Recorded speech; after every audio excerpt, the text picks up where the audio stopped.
민수야, 우리 딱 한 잔만 더. 한 잔만 더 먹고 가자. 어이? 그 오랜만에 몸도 풀 겸 노래방 가는 게 어떻겠나? 술도 깰 겸. 오케이, 가자 친구야. 저게 가자고 고개를 끄덕거린 게 아닌 것 같은데요.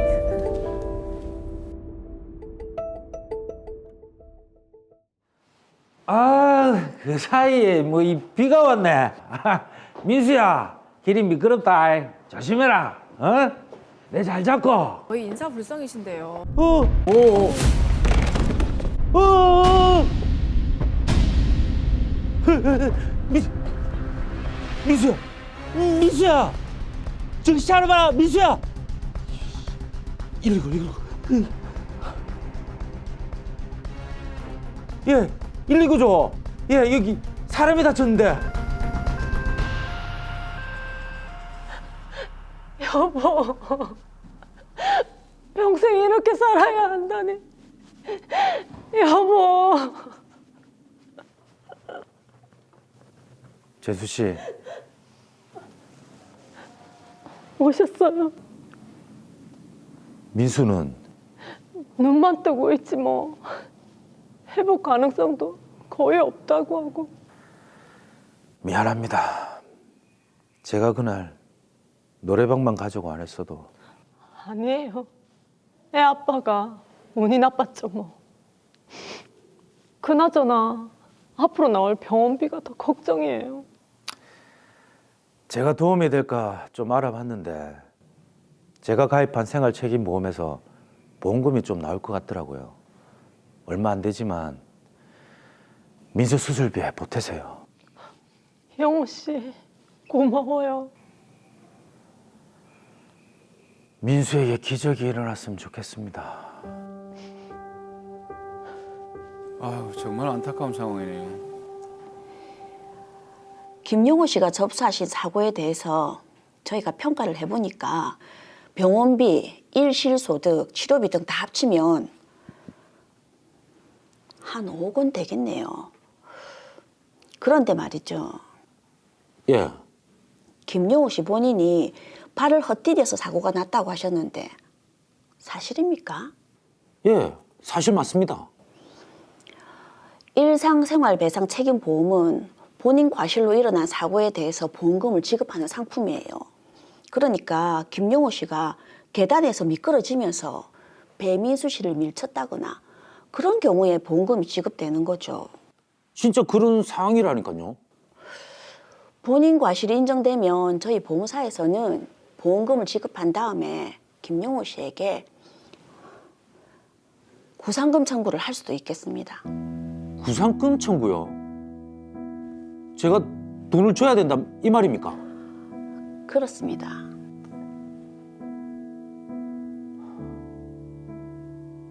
그럼 보험 청구 안 하겠습니다.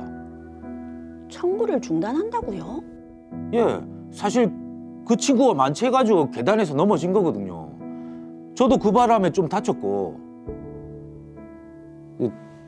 보험 청구는 없던 일로 해주세요. 아, 예, 알겠습니다. 말이 바로 바뀌네요. 우정이 없네요. 네. 배민수 씨 보험 사고 언제쯤 보상금이 나오나 해서요. 네? 보상금이 안 나온다고요? 아니 왜요? 필요한 서류도 다 보냈는데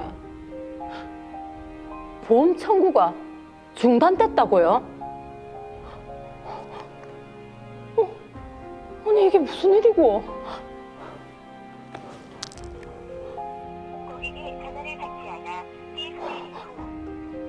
전화도 안 받고 대체 이게 무슨 일이고?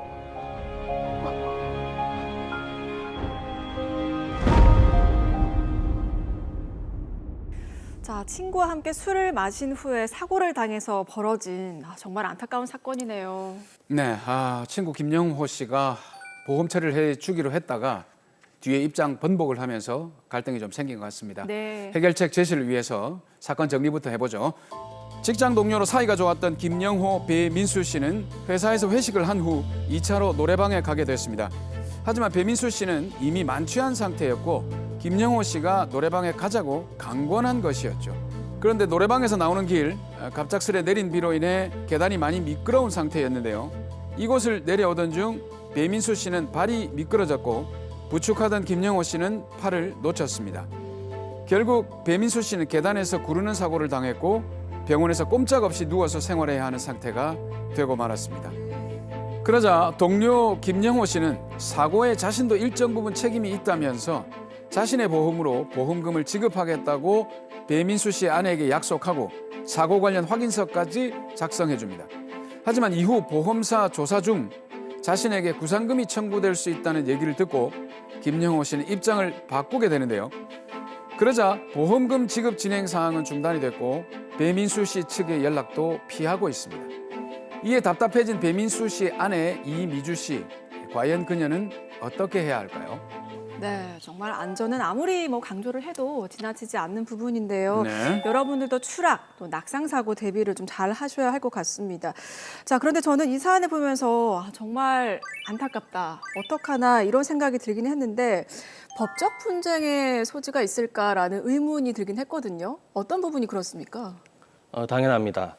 지금 드라마를 보면 김영호 씨가 처음에는 보험금을 받을 수 있도록 협조해 주겠다고 했었는데 나중에는 이 부분에 대한 말을 바꿨잖아요. 예. 네. 그리고 제가 조사를 해보니까 김영호 씨가 보험회사의 첫 조사에서는 본인이 발을 헛디뎌서 배민수 씨를 놓쳐 사고가 났다라는 취지로 진술했다고 합니다. 예. 네. 그리고 이와 같은 취지의 확인서를 배민수 씨의 아내 이미주 씨에게도 작성해서 주었다고 합니다. 야, 근데 이게 자신의 진술을 뒤바꾼 것 정도인데 과연 어떤 법적 책임을 물을 수 있을까요? 이것이 사고의 원인에 대한 진술이니까 의미가 다르겠지요. 발을 헛디뎌서 배민수 씨를 놓쳐서 사고가 났다는 김영호 씨의 첫 번째 진술은 사고의 원인이 본인에게도 일부 있음을 인정하는 취지로 해석이 됩니다. 예. 하지만 배민수 씨가 만취해서 스스로 넘어진 것이라는 그 김영호 씨의 번복된 진술은요, 김영호 씨가 자신의 책임을 전면적으로 부인하는 것이거든요. 아, 물론 이 사안에 따라 다르겠지만 사고가 일어났을 경우 일행이나 또 동행자에게도 이에 대한 책임이 발생할 수가 있습니다. 술에 취한 사람, 특히 이 만취해서 몸을 가누기 힘들 때 이 사람과 함께 이동하거나 네. 같은 일행이라면 그 사람이 다치지 않도록 보호해줘야 할 의무가 있기 때문입니다. 아니, 술 취한 사람을 보호하지 않았다고 해서 감옥까지 가게 될 수도 있다, 이런 얘기입니까? 무서운데요? 네, 그런 경우는 형법상 과실치상이라고 해서 실수로 이렇게 사람을 다치게 한 경우에는 처벌되는 경우도 있습니다만은 네. 지금 드라마의 사례는 그런 형사적 처벌의 문제는 아닌 것 같고요. 순수하게 민사적 손해배상의 책임이 어디에 있느냐로 볼 수 있겠습니다. 네. 자, 그럼 일단 이 사안에서는 김영호 씨가 동행인 보호 의무를 위반했다고 보시는 거네요.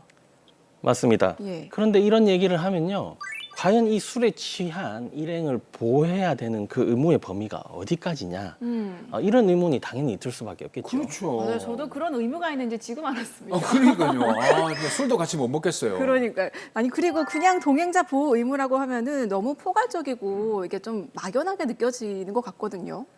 네, 물론 이 동행하신 분이 이 술에 취한 사람을 뭐 집이라든지 인근 숙박 시설까지 안전하게 다 데려다 준다는 등 그런 모든 것을 책임지라는 의미는 아닙니다. 특히 이 술자리에 모인 사람들은 다 같이 술을 마시게 되기 때문에 옆에서 이 술 취한 사람을 이렇게 챙겨주고 보호하는 데는 한계가 있겠죠. 예. 그렇죠. 같이 취했으니까요. 하지만 적어도 이 드라마 사례처럼 이 술에 취해서 인사불성이 돼서 만취 상태에 이르러서 몸을 가눌 수 없을 정도라면 그 사람이 위험한 사고를 당하지 않도록 적극적으로 보호할 의무는 있다고 볼 수 있겠습니다. 야, 그러면 지금 이 드라마에서 김영호 씨한테 동행인 보호 의무 그 책임이 있다고 볼 수 있겠네요. 김영호 씨에게도 약간의 책임은 인정될 것으로 보입니다. 네. 먼저 이 직장에서의 공식적인 회식 자리는 끝났는데 네. 이 김정호 씨가 배민수 씨를 또 따로 불러서 노래방으로 이렇게 가자고 권유했던 점이라든지 네. 이미 배민수 씨는 만취해서 인사불성이었는데 그러한 배민수 씨를 굳이 또 데리고 이 노래방으로 갔던 점 예. 게다가 그날은 비까지 와서 바닥이 미끄러워 이 안전사고 위험이 컸음에도 불구하고 마치 배민수 씨를 억지로 노래방으로 끌고 가려고 한 것처럼 보이는 점 등을 다 종합적으로 고려해 보면 김영호 씨에게도 원인 제공에 대한 책임을 일부 지울 수 있다라고 볼 수 있겠습니다. 네.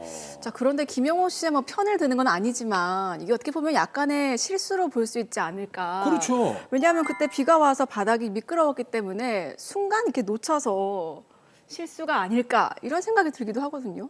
네, 만약 이제 그러한 경우라면 예.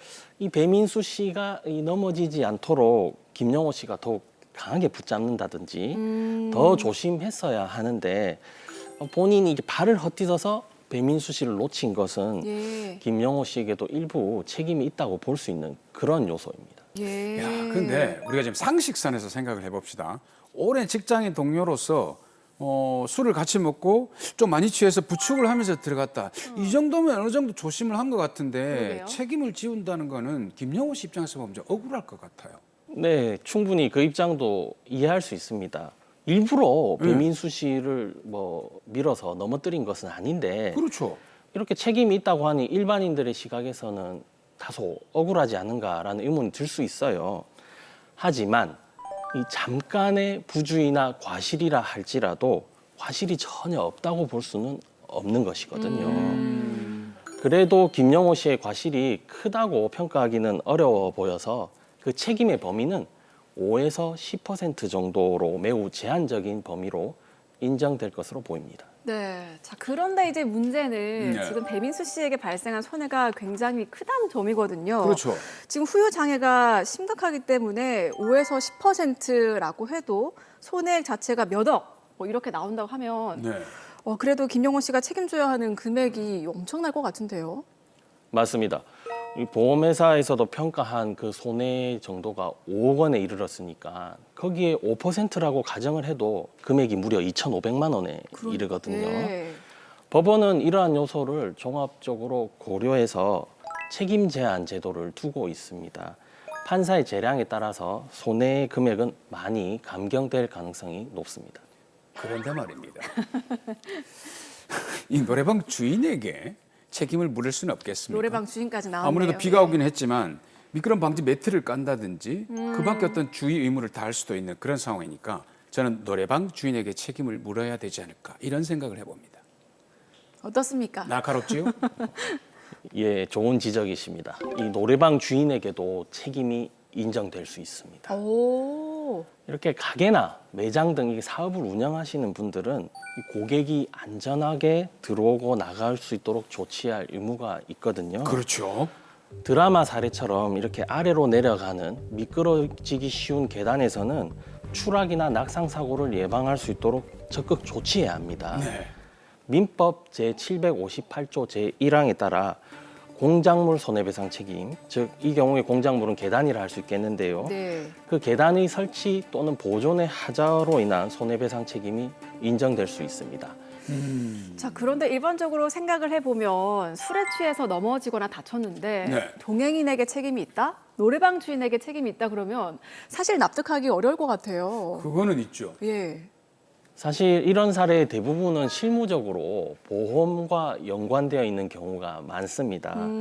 요즘은 일상생활보장보험 제도가 많이 발달해서 이 보험을 통해서 피해자를 우선적으로 보호할 수 있는 가능성이 크고요. 법원도 이를 폭넓게 우선시하면서 인정하는 추세를 보이고 있습니다. 네. 어쨌든 술자리는 매우 조심하셔야 하겠죠. 예. 술에 취했다든지 술에 약한 사람이라면 더 적극적으로 보호해줄 그런 의무가 있다는 점 잊지 말았으면 합니다. 그리고 술집, 노래방 이런 업주분들도 조심하셔야 합니다.